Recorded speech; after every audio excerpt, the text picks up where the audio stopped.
Gente, nós temos conversado aqui na nossa comunidade durante esse mês de janeiro, que é um mês que normalmente a gente começa a organizar a vida, para muitos é o início de uma vida nova, de uma nova etapa, talvez um novo emprego, talvez um novo lugar para morar, enfim, a gente está começando o ano. E a gente tem falado sobre os hábitos. Na verdade, a gente tem conversado sobre a necessidade de mudar os hábitos. Porque, de fato, nós somos um conjunto de hábitos. Todos nós temos hábitos. Alguns deles bons hábitos, saudáveis, e outros nem tanto. E é muito importante que a gente possa orientar os nossos hábitos. Que a gente entenda que existem também hábitos espirituais. Hábitos que afetam a nossa espiritualidade, a nossa relação com Deus.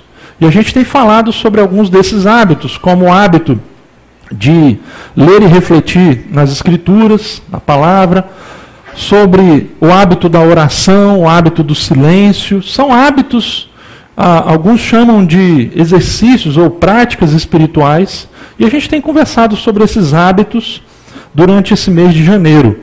Hoje, a gente vai conversar sobre o hábito do jejum. É talvez o mais difícil de todos, não necessariamente por ele ser o jejum, mas porque eu acredito que existem duas posturas, duas palavras que podem descrever a nossa relação com o jejum nos dias de hoje. Por um lado, existe a negligência. Negligência no sentido de que raramente a gente vê a prática do jejum acontecendo nos nossos dias.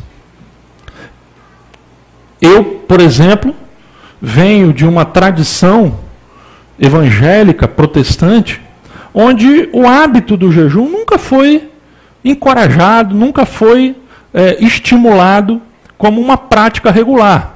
Não sei qual é a sua tradição religiosa, qual é a sua origem, mas pelo menos entre os históricos, os protestantes históricos, essa não tem sido, de fato, uma prática. E eu confesso que, ao longo dessa semana, lendo, refletindo sobre o jejum, eu fui profundamente desafiado. Quero deixar bem claro para vocês hoje que aquilo que eu estou trazendo para vocês, como uma palavra de Deus hoje, foi a palavra que eu também recebi e eu fui ministrado com ela. Então, antes de pregar para vocês, eu prego para mim. Tudo aquilo que eu digo para vocês hoje se aplica a mim também, porque eu reconheço a minha dificuldade, como o jejum na minha vida tem sido, de fato, uma realidade ausente. E depois de tudo que li, eu percebo hoje a importância disso.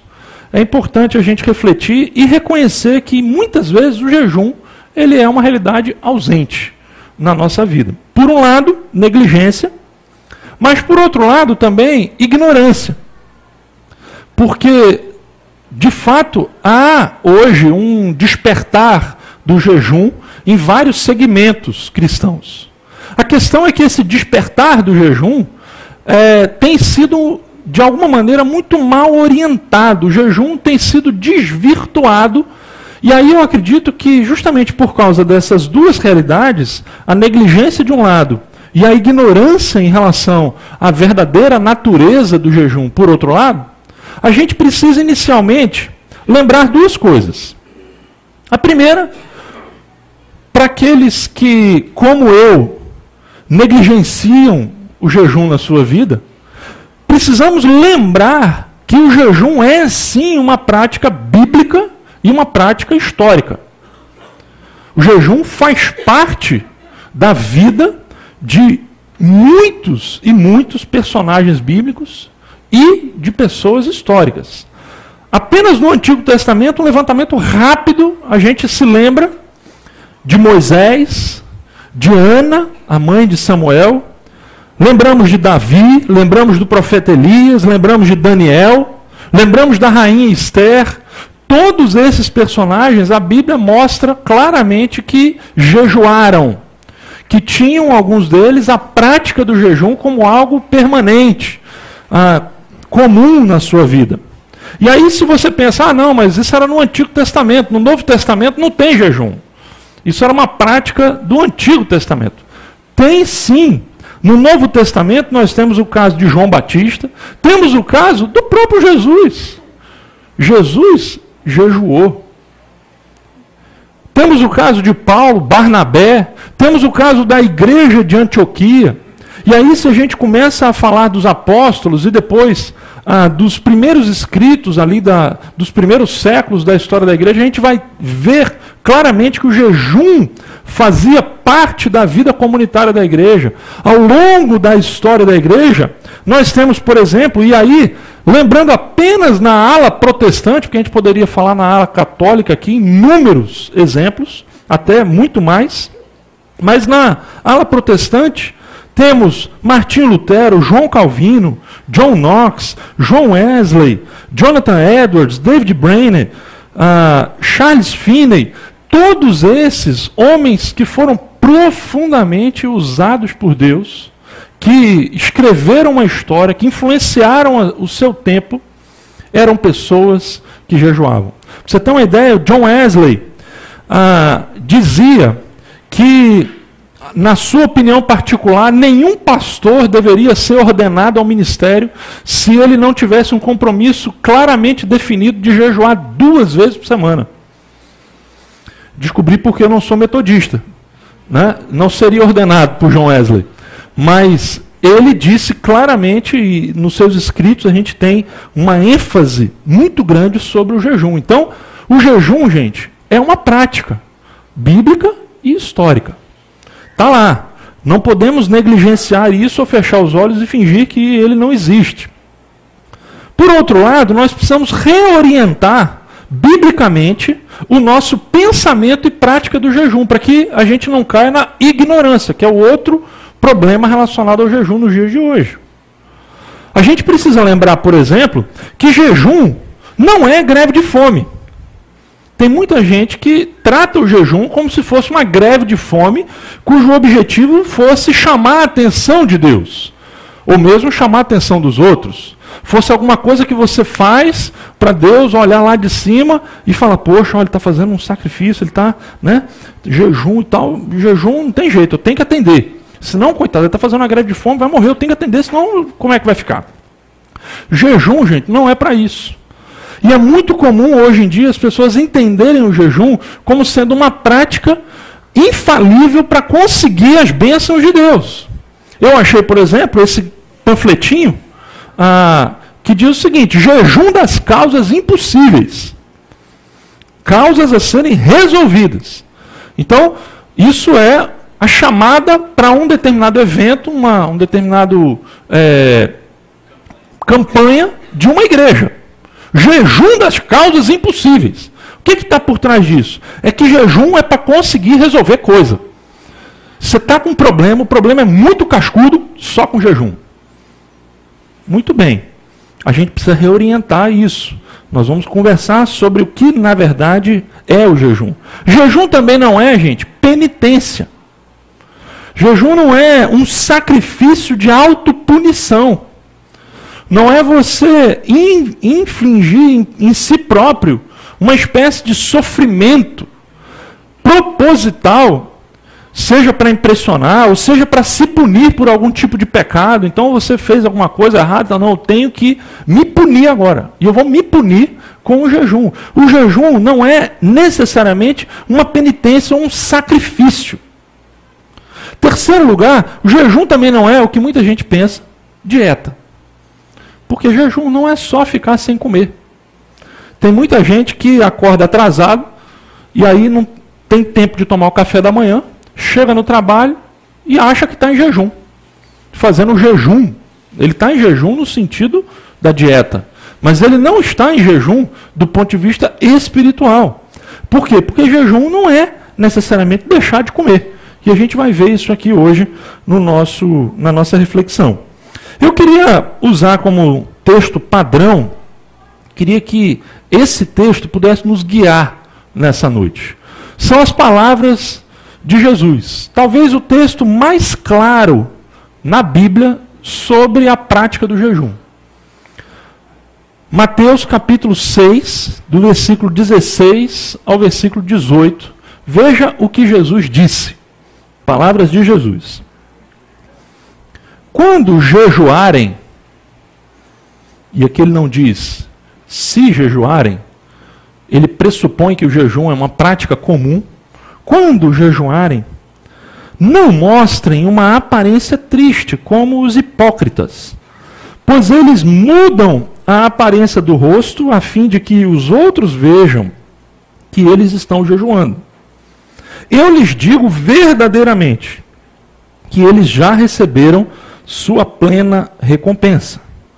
Ao jejuar, arrume o cabelo e lave o rosto, para que não pareça aos outros que você está jejuando, mas apenas a seu pai que vê em secreto. E seu pai que vê em secreto o recompensará. São as palavras, vamos dizer assim, regulatórias de Jesus sobre a prática do jejum. Para que a gente entenda o que Jesus está querendo dizer aqui, e a gente faça uma reflexão com profundidade nessas palavras, eu preciso fazer para você uma rápida recapitulação sobre o pano de fundo do Antigo Testamento relacionado ao jejum, para mostrar a você a situação relacionada ao jejum que Jesus estava presenciando. Qual era a realidade de Jesus, do povo ali, dos judeus, na época de Jesus, em relação ao jejum? Por isso eu queria fazer esse apanhado, rapidamente, uma recapitulação histórica aqui na Bíblia. Preciso que você saiba que o jejum foi ordenado por Deus para ser praticado uma única vez por ano, no chamado Dia da Expiação, ou também conhecido como Dia do Perdão, um dia que até hoje os judeus celebram, que eles chamam de Yom Kippur. Seria apenas neste dia, um dia de quebrantamento nacional, um dia em que eles iam pensar efetivamente na ação de Deus salvadora na vida daquele povo.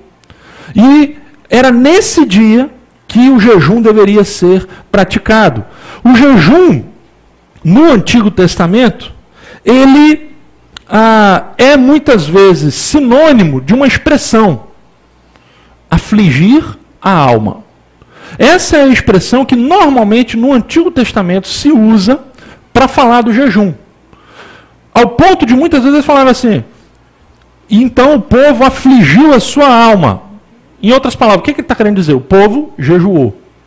É usado literalmente como sinônimo, a aflição de alma. Isso ajuda a gente a entender então que o jejum é um símbolo de tristeza e reverência. O jejum no Antigo Testamento sempre deveria ser acompanhado de um espírito contrito, um espírito triste. Por isso que ele passou a ser praticado oficialmente neste dia, que é o dia do perdão, onde eles lembravam da gravidade dos seus pecados, onde havia uma morte de um animal substitutivo para expiar os pecados deles. Eu não quero me aprofundar nisso agora. E a partir daí, então, o jejum passou a ser praticado em algumas ocasiões de profunda tristeza. Como, por exemplo, arrependimento pelos pecados. Você lembra no caso de Jonas, aquele do peixe, que foi enviado a Nínive, uma terra estranha, uma terra distante, e ele chegou nessa terra e pregou as palavras de Deus, palavras duras para aquele povo de Nínive, e aquele povo se arrependeu dos seus pecados. E o texto diz que todos em Nínive fizeram um jejum, inclusive os animais, obviamente que involuntariamente, mas houve ali um arrependimento e um jejum naquela grande cidade. O jejum geralmente era o que acompanhava uma experiência de profundo arrependimento pelo pecado. Também era comum quando havia um perigo iminente, alguma ameaça, de repente, uma viagem que seria feita e haveria perigos ali nessa viagem. A pessoa, antes de viajar, fazia ali um tempo de jejum. Então, acontecia nessa ocasião. Ou então, no meio de guerras e calamidades, tragédias, acontecia ali uma guerra, estava morrendo muita gente, ou uma calamidade, seja por uma peste, seja por um desastre natural. Então, eles jejuavam. O jejum acontecia no meio desse sofrimento. Ou, então, o jejum acontecia no meio do luto, onde as pessoas estavam experimentando a dor e a tristeza, e eles expressavam isso através de quê? Jejum. Você percebe que sempre no Antigo Testamento, o jejum está associado com uma situação de tristeza, uma situação difícil. Só que, com o passar do tempo, lá no Antigo Testamento, em muitas ocasiões, o povo começou a usar simplesmente o jejum como um ritual exterior. Ou seja, eles jejuavam para, de alguma maneira, mostrar que estavam tristes, ou contritos, ou arrependidos, mas a essência interior deles não tinha essa realidade. Isso era muito comum. Eu me lembro que eu ouvi uma vez uma história do Ronaldo Lidório, missionário da Igreja Presbiteriana, e o Ronaldo Lidório contou uma história que eu achei muito interessante, quando ele estava em Gana, lá na África, e ele foi chamado por um grupo de nativos para ir num determinado local, e quando ele foi chegando, ele começou a ouvir grito, muito grito, e eram gritos assim horríveis, gritos de dor, desespero e tal. E aí ele foi chegando, aqueles gritos foram ficando maiores. Quando ele chegou naquele determinado local, havia ali um grupo enorme, uma grande multidão de nativos, girando ao redor de um corpo que estava ali no meio, e eles estavam chorando alto, gritando, e ali alguns, inclusive, fazendo autoflagelação, chorando muito por causa daquela situação toda. E aquilo durou por um bom tempo, algumas horas durou aquilo, e ele observando. Ronaldo Lidório, além de missionário, antropólogo, tentando entender aquela manifestação cultural. E nisso, o tempo passou, e daqui a pouco aquele barulho foi diminuindo. E as pessoas foram então se dispersando. E ele viu que, logo depois, 2 deles que estavam ali, instantes antes, gritando, chorando, fazendo uma grande manifestação de luto pelo defunto, estavam saindo dali, e poucos metros à frente eles já estavam, conversando com o outro, e ele entendeu que um contou uma piada, o outro começou a rir, gargalhada, e um negócio assim, meio difícil de entender, porque ele estava ali no luto, chorando, desesperado, e daqui a pouco ele sai e já estava rindo. O que é isso? E aí ele perguntou o que era essa manifestação, esse evento, para um grupo que já era amigo dele. E eles então disseram que aquilo ali era, o nome, se não me engano, era o choro. Que era o quê? Era simplesmente um ritual onde eles, em solidariedade àquela tribo, àquela aldeia, mesmo muitos ali nem conheciam o falecido, o morto, mas estavam ali e fazendo aquele movimento todo, aquele choro, aquela manifestação toda. E isso me faz lembrar o jejum conforme acabou acontecendo no Antigo Testamento. Em muitas ocasiões, o jejum tornou-se uma prática religiosa vazia de significado. Eles mantiveram o símbolo e perderam aquilo que o símbolo representava, a realidade. Ao ponto de que alguns dos profetas do Antigo Testamento fazem duras críticas e duras denúncias em relação a essa aparência sem realidade. Eu queria mostrar para vocês, por exemplo, em Isaías, capítulo 58, versículos 3 e 7. Olha o que ele diz, 3 a 7. Por que jejuamos, dizem, e não o viste? Por que nos humilhamos e não reparaste? Contudo, no dia do seu jejum, a denúncia do profeta, vocês fazem o que é do agrado de vocês e exploram os seus empregados. Seu jejum termina em discussão e rixa, e em brigas de socos brutais. Vocês não podem jejuar como fazem hoje e esperar que a sua voz seja ouvida no alto. Será esse o jejum que escolhi? Que apenas um dia o homem se humilhe, incline a cabeça como o junco e se deite sobre pano de saco e cinzas? É isso que vocês chamam jejum? Um dia aceitável ao Senhor? Veja a denúncia que Isaías está fazendo em relação à banalização do rito, do símbolo. No livro de Zacarias ele fala a mesma coisa, eu não vou ler aqui porque nós não vamos ter tempo, mas depois você pode ler em casa, é a denúncia muito parecida com essa de Isaías.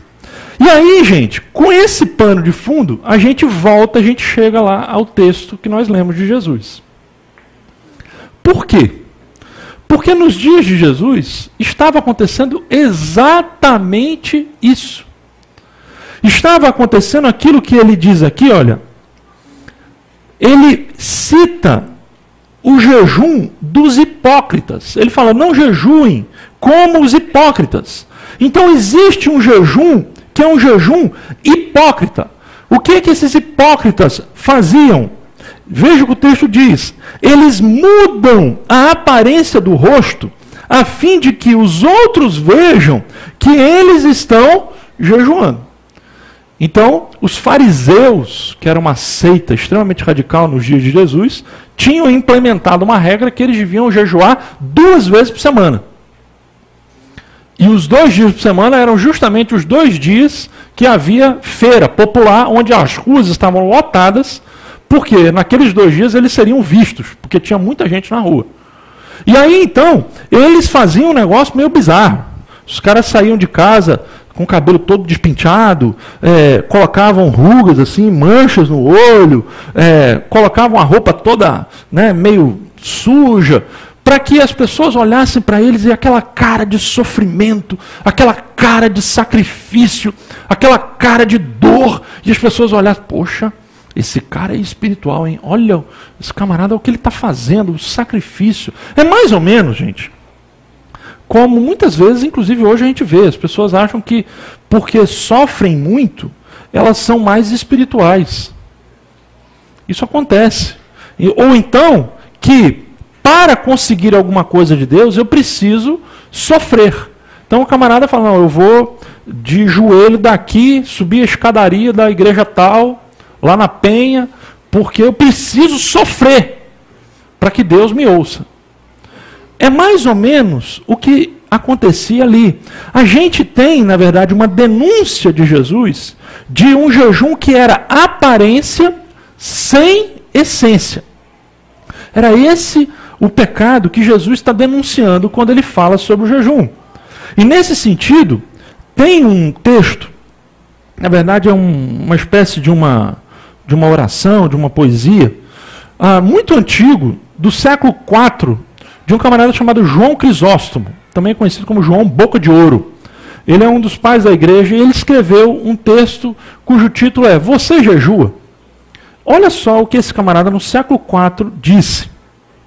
São ecos das palavras de Jesus. Ele diz, você jejua? Dê-me prova disto por suas obras. Se você vê um homem pobre, tenha piedade dele. Se você vê um amigo sendo honrado, não o inveje. Não deixe que somente a sua boca jejue, mas também o olho e o ouvido e o pé e as mãos e todos os membros do seu corpo. Que as mãos jejuem, sendo livres de avareza.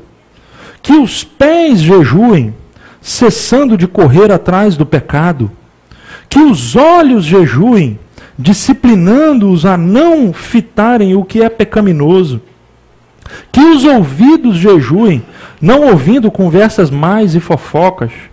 Que a boca jejue de palavras vis e de criticismo injusto.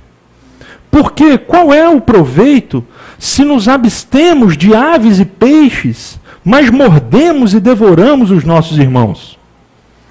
Possa aquele que veio ao mundo para salvar pecadores nos fortalecer para completarmos o jejum com humildade, tendo misericórdia de nós e nos salvando.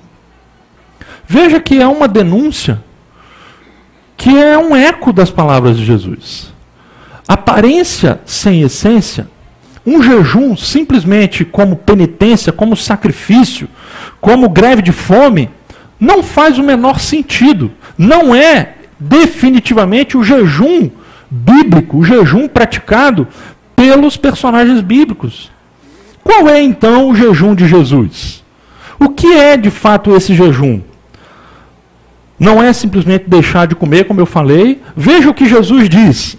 Ao jejuar, arrume o cabelo, lave o rosto, para que não pareça aos outros que você está jejuando. E aí a gente começa a se perguntar. Pessoalmente, eu faria uma pergunta. Será que isso também não é hipocrisia? Porque Jesus está condenando a hipocrisia daqueles caras que bagunçavam o cabelo, que deixavam o rosto sujo, as roupas sujas, para mostrar uma realidade que não era, na verdade, realidade. Era uma aparência sem essência. Jesus está dizendo, não façam como esses. Vocês, pelo contrário, lavem o rosto. Mas será que então Jesus está dizendo que... Será que ele não está levando para a hipocrisia do outro lado? Se o jejum é tristeza, como é que eu posso então fingir que eu estou alegre? E aí, gente, é que está o grande segredo do jejum que Jesus traz para a gente. Eu queria então trazer uma compreensão que talvez nos ajude aqui, um pano de fundo de duas situações na vida de Jesus, em que a gente vê essa realidade do jejum. A primeira delas é na ocasião das tentações de Jesus. Quando Jesus passou 40 dias em jejum. E aí então a gente tem aquelas clássicas tentações do deserto. E uma das tentações do diabo, qual foi? Vocês lembram? Jesus, tu não é o Filho de Deus? Transforma essas pedras em pão. Qual foi a resposta de Jesus? Olha o que o texto diz ali. Mateus capítulo 4, versículo 3 e 4. Nem só de pão viverá o homem, mas de toda palavra que procede da boca de Deus. Vamos entender o que Jesus está querendo dizer. Ele está fazendo uma comparação entre o pão material e a palavra de Deus. E está dizendo que as duas coisas nos alimentam. E que nem só desse pão material a gente vive. Que nós precisamos, ainda mais do que precisamos do pão material, precisamos do pão o quê? Espiritual. E aí ele vai dizer que esse pão espiritual é toda palavra que procede da boca de Deus. Nos dá a entender o quê? Que Jesus estava ali naquele jejum alimentado. Ele estava alimentado. O que mudou foi o alimento. Ele não estava se alimentando do pão material. Mas ele estava como que dizendo ao diabo, ô diabo, eu estou de jejum, mas eu estou muito bem alimentado. Porque eu estou me alimentando da palavra de Deus. E essa palavra me alimenta e me sustenta. Numa outra ocasião, a gente também vai ver algo parecido. O texto que o Benjamin leu aqui no início da nossa celebração hoje, conta um incidente de Jesus com a mulher samaritana. E Jesus ficou ali conversando com ela, e quando o papo termina, os discípulos voltam trazendo comida para Jesus. Os discípulos voltam lá com a quentinha lá do McDonald's de Samaria e tal, falam, tá aqui Jesus, vamos lá, vamos fazer o lanche agora. Jesus falou, não, peraí, eu já comi. Como assim? Alguém trouxe comida para o senhor? Não, mas é porque eu tenho uma comida que vocês não conhecem. Olha só o que ele diz em João capítulo 4. Tenho algo para comer que vocês não conhecem.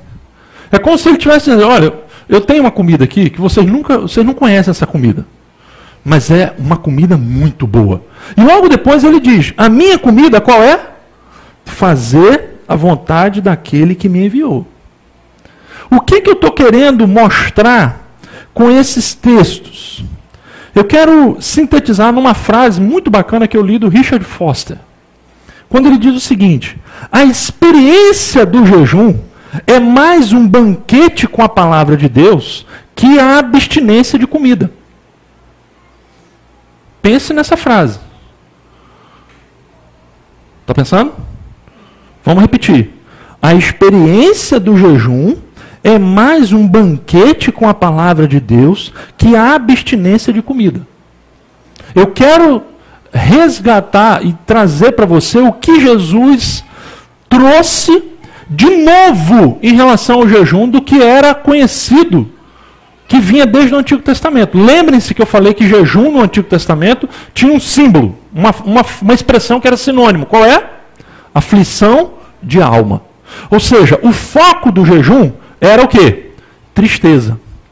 Só que Jesus está reorientando o jejum, dizendo o seguinte, olha, vocês não podem jejuar colocando o foco na abstinência, naquilo que vocês perdem. Vocês precisam colocar o foco naquilo que vocês ganham, e não naquilo que vocês perdem. Por isso que vocês não precisam ficar tristes no jejum. Quando ele diz, lava o rosto, coloca aí a sua roupa normal, vai trabalhar, fica com um sorriso no rosto, ele não está dizendo para ser hipócrita. Pelo contrário, ele está dizendo, quem jejua está alegre. Por que está alegre? Porque está satisfeito e alimentado com a palavra de Deus. O jejum, gente, então, uma frase também que eu acho maravilhosa, do Hernandes Dias Lopes, jejuar, olha o que ele disse, jejuar é abster-se de algo bom para receber algo melhor. Preste atenção nisso. Jejuar é abster-se de algo bom, a comida, para receber algo melhor do que a comida, que é a comida que vem do alto. No sentido que Jesus está trazendo, o jejum não é mais associado simplesmente a uma tristeza, a um luto, mas é associado, gente, a uma relação, a uma fome de Deus. É por isso que olha o que o John Piper diz, ele define o jejum como fome de Deus. Ou então, usando a frase do Dallas Willard, ele vai dizer, jejum é banquetear. Veja que há uma diferença. A gente pensa que jejum é passar fome. Na opinião do Dallas Willard, pelo contrário, jejum é banquetear. Jejum é expressar a nossa fome de Deus. Isso é muito importante para a gente compreender como é que se desenvolve o jejum. O exemplo perfeito está em Mateus capítulo 6. Aliás, em João capítulo 6. Nesse capítulo a gente entende perfeitamente a lógica que Jesus traz do jejum. Não sei se vocês lembram, mas João capítulo 6 começa com o relato da multiplicação dos pães. Jesus está ali ensinando para uma grande multidão, chega no final da tarde, os discípulos dizem, Jesus, o pessoal está com fome, manda essa turma embora. Jesus diz, não, deem de comer para eles. Os discípulos falam, não, a gente não tem dinheiro para dar de comer para essa multidão toda, mais milhares de pessoas. E aí então acontece a multiplicação. A partir daqueles 5 pães e 2 peixinhos, Jesus alimenta aquela grande multidão. Pois bem, beleza. No dia seguinte, aquela multidão toda chega de novo para ouvir Jesus. E aí Jesus começa a puxar um papo estranho. Jesus começa a puxar um papo estranho. E qual que é esse papo? Jesus começa a falar sobre um outro tipo de pão. Jesus pega o mesmo assunto do dia anterior e ele fala, olha, ontem vocês comeram pão à vontade, vamos falar sobre pão? E aí eles lembram direto do maná. Vocês sabem o que é o maná? Alguém já ouviu falar sobre o maná? O que era o maná? Porque eles associaram Jesus com quem? Com Moisés. Porque Moisés, no deserto, o que fez com o povo? Mandou descer o maná. Quando o povo estava peregrinando pelo deserto, o maná era uma espécie de um pãozinho que caía todo dia de manhã, na frente da sua barraca. Você está lá dormindo, acordou, está ali o pãozinho. Era um maná que caiu do céu. E aí, aquela multidão estava falando, olha, esse profeta Jesus, ele é como o Moisés. E Jesus está dizendo assim, olha, peraí, vocês não entenderam muito bem. Eu não sou aquele que mando o pão para vocês. Eu sou o pão enviado. Na verdade, eu não mando o maná, eu sou o maná. O maná, na verdade, era um símbolo meu. Aquela história do pão descendo do céu é um símbolo de quem eu sou. Eu sou o pão do céu, enviado por Deus para alimentar e saciar a fome de vocês. E aí os discípulos, o pessoal começou a não entender. Porque ele começou a falar, não, que vocês precisam comer da minha carne e beber do meu sangue. E o pessoal começou a ficar louco. Daqui a pouco o pessoal chegou e falou assim, não, Jesus, faz o seguinte, esse discurso está complicado para a gente entender. Primeiro, você está dizendo que o senhor é maior do que Moisés? Segundo, cadê o pão, Jesus? Nós está chegando a hora do almoço, a gente quer pão. Jesus falou, olha, vocês estão aqui pelo pão que perece. Pois eu quero dizer que ontem teve pão, mas hoje não vai ter pão para ninguém. Hoje o pão é o pão espiritual. É o verdadeiro maná. São as minhas palavras que trazem vida. E aí, gente, o pessoal começou a... Teve uma galera que disse assim, Senhor, duro é esse discurso. Quem é que pode ouvir isso? E a galera foi saindo. Eu quero chamar a sua atenção nessa passagem, porque quando Jesus diz assim, o pão de Deus é aquele que desceu do céu e dá vida ao mundo, e depois quando ele diz, eu sou o pão da vida, aquele que vem a mim nunca terá fome, nós entendemos, gente, que quando se fala de jejum, a partir de Jesus, esse jejum nada mais, nada menos é do que alimentar-se de Jesus, das suas palavras. É abster-se do pão material para poder se alimentar do pão espiritual, do pão da palavra de Deus. Aí você pergunta, então qual é o propósito do jejum? Para quê? Eu quero mostrar duas frases para você não esquecer. Não esqueça isso. Isso é aquilo que define, aquilo que é o propósito essencial do jejum a partir de Jesus, conforme ele nos ensina. Primeiro, nós não jejuamos para que Deus nos ouça, mas para que nós possamos ouvir a Deus. Porque uma vez que eu estou largando, abrindo mão de algumas coisas que exercem algum tipo de compulsão sobre mim, algum controle sobre mim, e eu estou me dedicando essencialmente, totalmente às palavras, a me alimentar de Jesus, a ficar com o melhor em vez de com o bom, eu estou com a minha sensibilidade apta para ouvir a voz de Deus. É por isso, por exemplo, que no livro de Atos, antes da igreja enviar Paulo e Barnabé numa missão, eles passam um tempo em jejum, para poder discernir, ter a sensibilidade de qual é a vontade de Deus. É por isso que Paulo e Barnabé, quando estão plantando igrejas, antes de estabelecer presbíteros, diáconos nas igrejas, o que eles fazem? Passam um tempo em jejum, para discernir a vontade de Deus.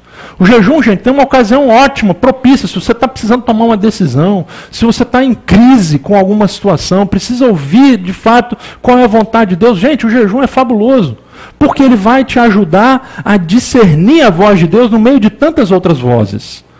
E outra coisa, por meio do jejum, aprendemos a amar mais a Deus do que as dádivas de Deus.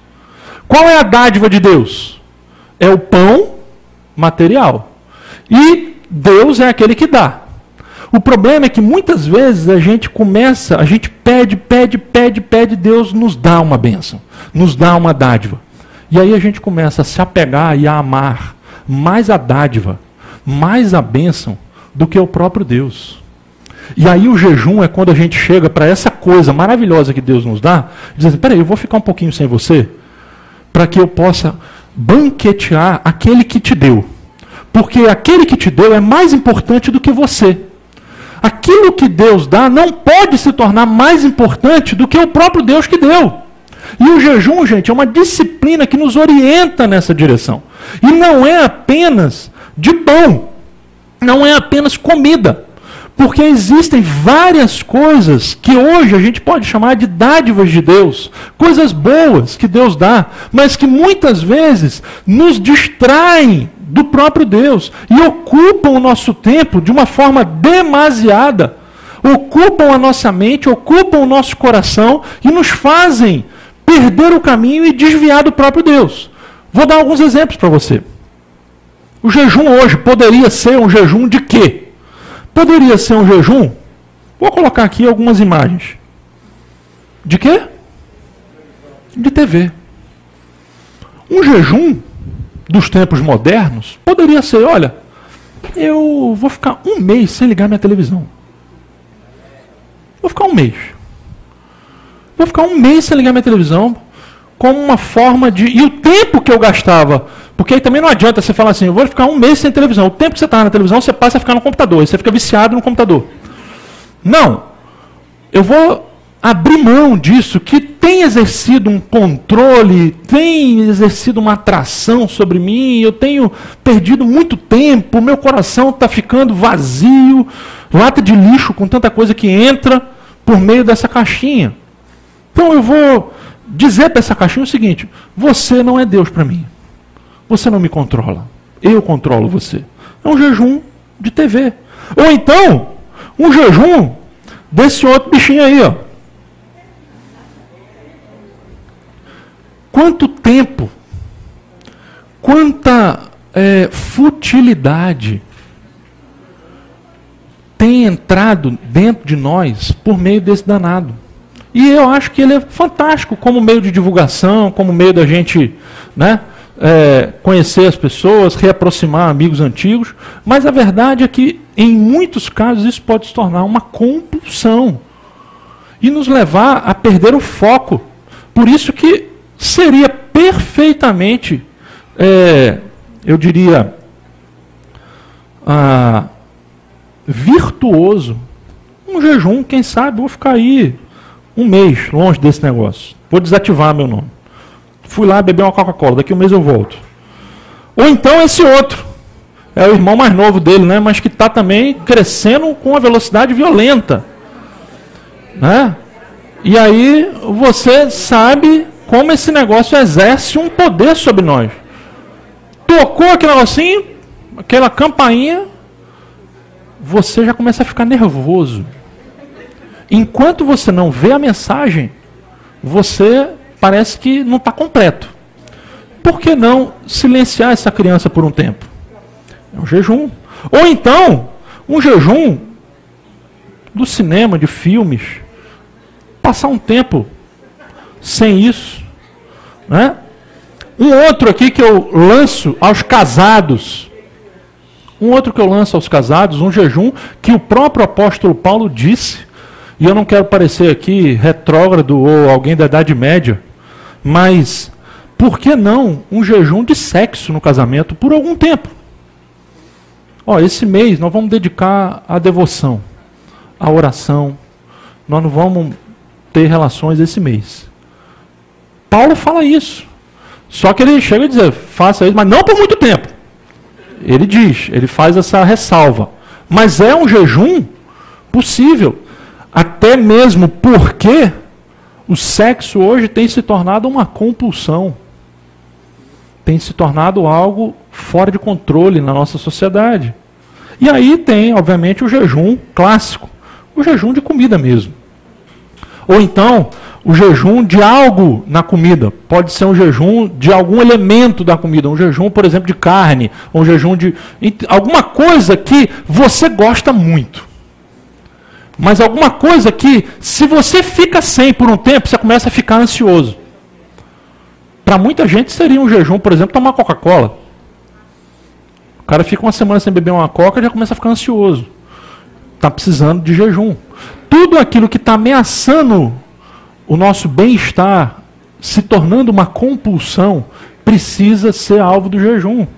E aí, gente, eu trago para vocês, então, para concluir, os efeitos colaterais do jejum. Quando você fala de um remédio, tem os efeitos colaterais, né? Quais são os efeitos colaterais? Eu estou falando efeito colateral porque não é o efeito negativo do jejum, não. Estou falando colateral porque isso que eu vou falar agora, essas três questões rapidamente que eu vou mencionar, elas não são o alvo, o objetivo principal do jejum. Qual é o alvo, o objetivo principal do jejum? Qual é?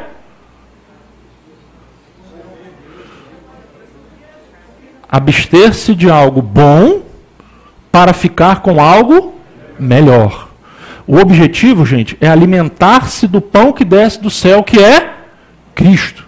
É um tempo especial de busca mais intensa de Deus. Esse é o objetivo. E a grande recompensa é o próprio Deus. Só que nisso, gente, vem uma série de efeitos colaterais, abençoadores na sua vida. Eu cito apenas 3 aqui. Primeiro, é a possibilidade de você reconhecer as suas compulsões. Reconhecer e identificar, fazer um autoconhecimento. Olha só o que o Richard Foster diz. Mais do que qualquer outra disciplina, o jejum revela as coisas que nos controlam.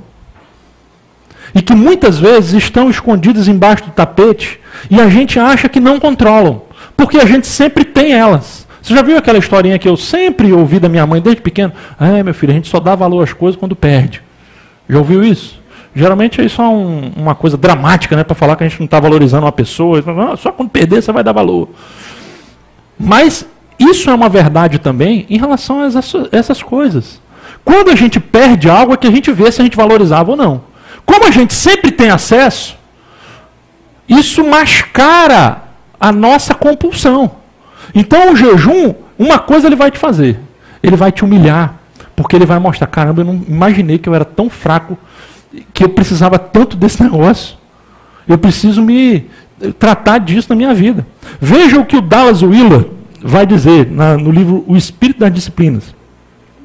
Essa disciplina do jejum, ele diz, nos ensina muito e rápido sobre nós mesmos.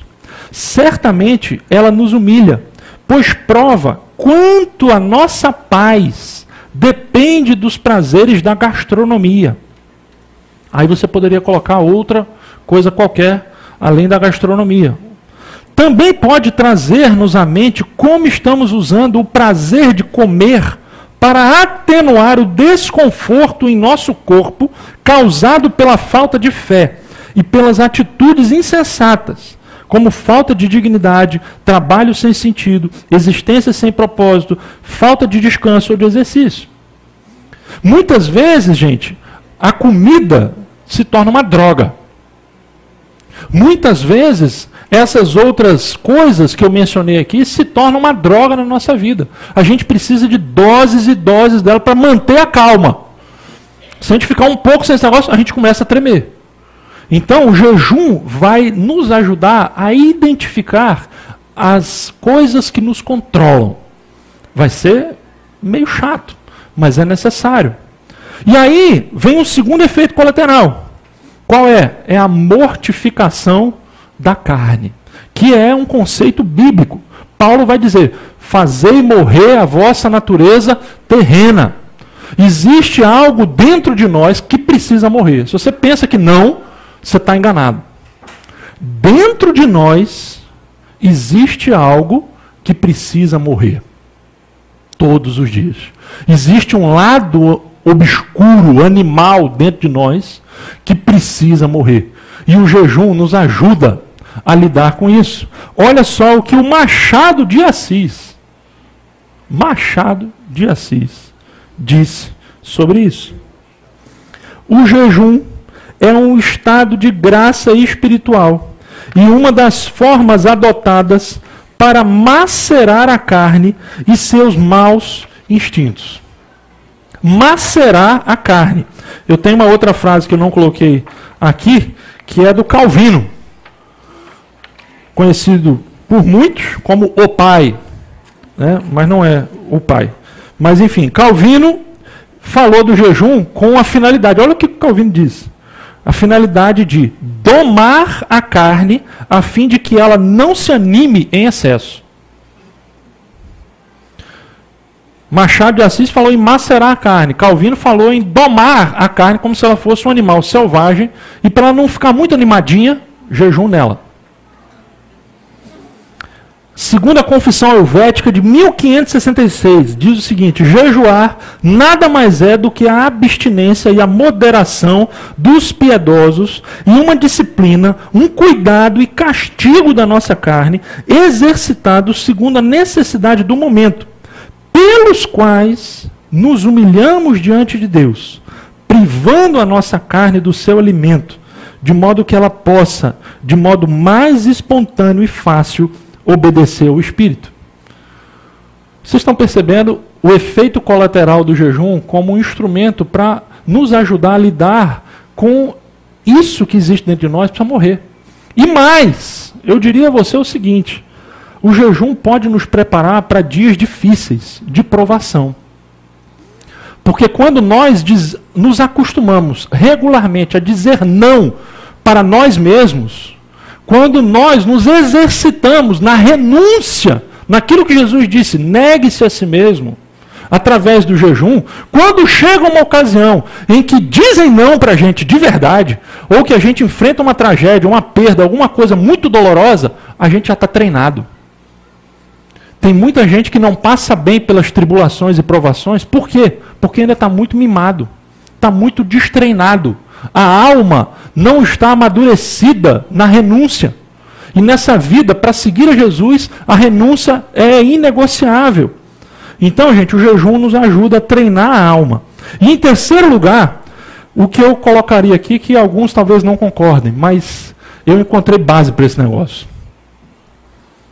O jejum nos ajuda a ter mais solidariedade com o pobre. Como assim? Sabe o que John Stott disse? Que o jejum é deliberadamente deixar de participar do que poderíamos comer para partilhá-lo, ou então o seu preço com os subnutridos. Jejum pode ser deixar de comer para dar de comer a alguém. Você já imaginou se 150 milhões de pessoas num país fizessem um jejum em prol dos pobres? Sabe o que Agostinho disse? Que o vosso jejum sirva para saciar a fome do pobre. Veja que existe uma relação entre o jejum e a justiça social. E essa relação, gente, não é simplesmente aqui do Stott ou do Agostinho, é bíblica. Naquele texto de Isaías que nós lemos no início, olha o que ele diz. O jejum que me agrada é que vocês repartam a sua comida com os famintos. Veja que a questão não é só deixar de comer, mas a questão é deixar de comer e de alguma maneira abençoar alguém com isso. Não é à toa que em Mateus capítulo 6, o texto que nós lemos hoje, Jesus está falando sobre 3 obras de justiça, 3 práticas da vida cristã. Quais são essas 3 práticas? Ele fala primeiro da esmola, depois da oração e depois do jejum. As 3 coisas estão juntas. Por que Jesus fala da prática cristã juntando esmola, oração e jejum? Por que os profetas do Antigo Testamento fizeram uma relação estreita de jejum com justiça social, com cuidado pobre? É porque, de alguma maneira, gente, existe essa relação e que, quando nós abrimos mão ou deixamos de comer algo em prol de alguém que está com fome, isso é algo extremamente enriquecedor para a nossa alma e Deus nos abençoa. Então, os efeitos colaterais do jejum, quais são? 3. Primeiro, reconhecimento das nossas compulsões. Segundo, mortificação da nossa carne. E em terceiro lugar, solidariedade com o pobre. Tudo isso, gente, vem no pacote do jejum. Não esquecendo que o objetivo principal e a grande virtude do jejum, o grande objetivo qual é? Abster-se de algo bom para receber algo melhor. Termino aqui com Agostinho, que disse: o jejum purifica a alma, eleva a mente, submete a carne ao espírito, torna o coração contrito e humilhado, dissipa a névoa da concupiscência, desejo desenfreado, que é a concupiscência, amortece o ardor da luxúria e acende a luz da castidade. Se o jejum é isso, gente, eu creio que tanto eu como você precisam jejuar. Precisam implementar isso na própria vida. Mas, cuidado. Não vá com tanta pressa. Não vá com tanta fome ao pote. Olha o que Dallas Willard disse sobre isso. O jejum é uma disciplina difícil de praticar sem consumir toda a nossa atenção. Mesmo quando jejuamos como parte da oração ou do serviço, não podemos permitir que isso concentre e esgote a nossa atenção. Quando uma pessoa escolhe jejuar como uma disciplina espiritual, deve praticá-lo bem o bastante para se tornar experiente, porque somente a pessoa que é habituada ao jejum sistemático como disciplina pode usá-lo efetivamente no serviço direto a Deus, em tempos especiais de oração ou outras atividades. Portanto, comece devagar. Você pode sair daqui essa noite, Deus falou comigo. Então é o seguinte, amanhã de manhã, até sexta-feira eu não vou comer nada. Você vai se frustrar, você vai ter talvez algum problema mais psíquico do que físico, né, no meio dessa história toda, porque não é assim que começa. Eu não posso chegar aqui e falar, amanhã eu vou correr uma maratona de 42 km, porque eu vou chegar nos 500 metros bufando, vou morrer, vou ter um ataque cardíaco. Portanto, comece devagar.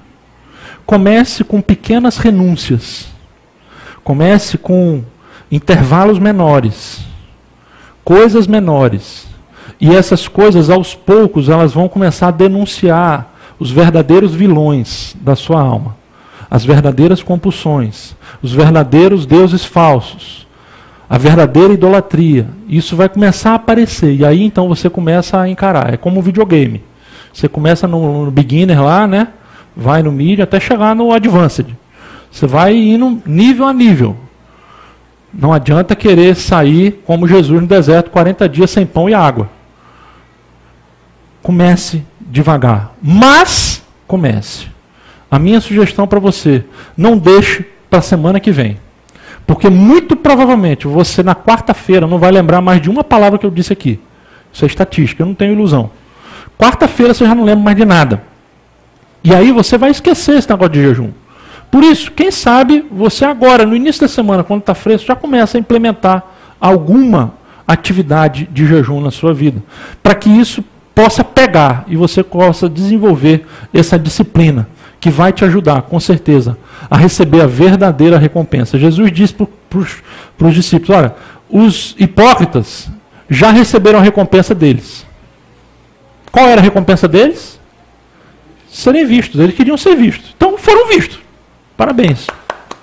O nome deles saiu no jornal, essa é a recompensa deles. Agora vocês, Deus vai recompensar. E a maior recompensa, gente, é o próprio Deus. É a experiência da comunhão com Deus. A maior recompensa do jejum é quando a Bíblia diz, buscar-me-eis e me achareis. Quando me buscarem de todo o vosso coração. Essa é a recompensa do jejum. Vamos terminar. Domingo que vem, vamos falar um pouquinho sobre o serviço. O hábito do serviço. E é talvez diferente de todos os outros hábitos, porque todos os outros você pode praticar sozinho. Mas o serviço não dá, tem que ter alguém. Então é um hábito comunitário.